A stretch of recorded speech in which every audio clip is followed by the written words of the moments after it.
नमस्कार मित्रांनो, RTE admission 2026-27 ची जी काही यादी आहे ती आता लागलेली आहे। तुमच्या पाल्यांची निवड झालेली आहे का नाही हे तुम्ही तुमच्या मोबाईल मधून सुद्धा चेक करून घेऊ शकता। तुमच्या पाल्याचं नाव कसं चेक करायचं, तुमचा नंबर लागलेला आहे का नाही, आणि जर नंबर लागलं तर नक्की काय करायचं, आणि नंबर लागलेलं नसेल तर काय करायचं। RTE ॲडमिशन 2026 ॲप्लिकेशनचे स्टेटस कसे चेक करायचे हे आजच्या या व्हिडिओ मध्ये पाहणार आहोत। त्यासाठी हा व्हिडिओ नक्की शेवटपर्यंत पहा। तत्पूर्वी तुम्ही जर चॅनल वरती पहिल्यांदाच आला असाल तर चॅनलला सबस्क्राइब करून बेल नोटिफिकेशनला क्लिक करा। तर चला व्हिडिओ सुरू करूया। तर मित्रांनो, या वेबसाईटची लिंक खाली व्हिडिओच्या डिस्क्रिप्शन बॉक्स मध्ये दिलेली आहे। या लिंक वरती क्लिक करून थेट तुम्ही या वेबसाईट वरती येऊ शकता। या ठिकाणी पाहू शकता पालकांसाठी सूचना लागलेल्या आहेत, हे व्यवस्थित वाचून घ्या। ही पहिली लिस्ट लागलेली आहे दिनांक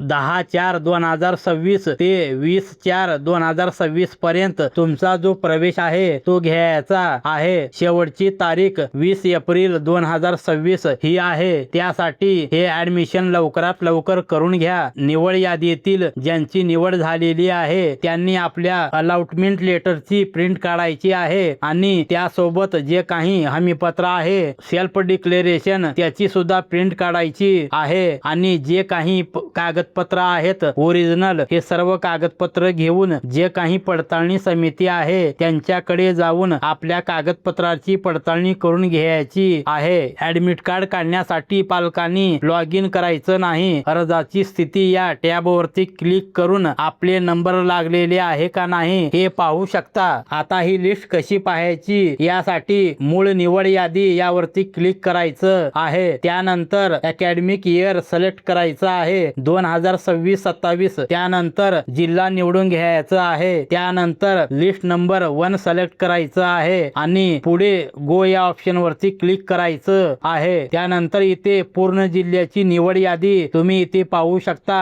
आता यामध्ये तुम्ही पाहू शकता तुमचं नाव लागलेलं आहे का नाही। या यादीमध्ये जर तुमचं नाव असेल तर समजा तुमचं नाव इथे लागलेलं आहे, परंतु इथे भरपूर पेजेस आहेत, त्यासाठी तुम्हाला नाव पाहण्यासाठी अडचण येईल, लवकर नाव इथे सापडणार नाही। त्यासाठी सगळ्यात सोपी पद्धत आहे ती पुढे मी सांगतो। हे झाले मूळ निवड यादी कशी पाहायचे ते। आता ज्यांचं मूळ निवड यादीमध्ये नाव नाही ते आपलं नाव प्रतीक्षा यादीमध्ये सुद्धा पाहू शकता। जर मूळ यादीमध्ये नाव तुमचं नसेल, जर मूळ यादीमध्ये नाव तुमचं लागलेलं नाही तर प्रतीक्षा यादीमध्ये तुमचं नाव आहे का नाही हे सुद्धा चेक करून घ्या। आता डायरेक्ट ॲप्लिकेशन नंबर टाकून आपले स्टेटस कसे चेक करायचे ते सांगतो। त्यासाठी अर्जाची स्थिती या ऑप्शन वरती क्लिक करायचं आहे। त्यानंतर ॲप्लिकेशन नंबर टाका आणि गो या ऑप्शन वरती क्लिक करा। त्यानंतर तुम्हाला इथे क्लिअर दाखवेल, तर ॲप्लिकेशन नॉट सिलेक्टेड असं दाखवत असेल this application not selected in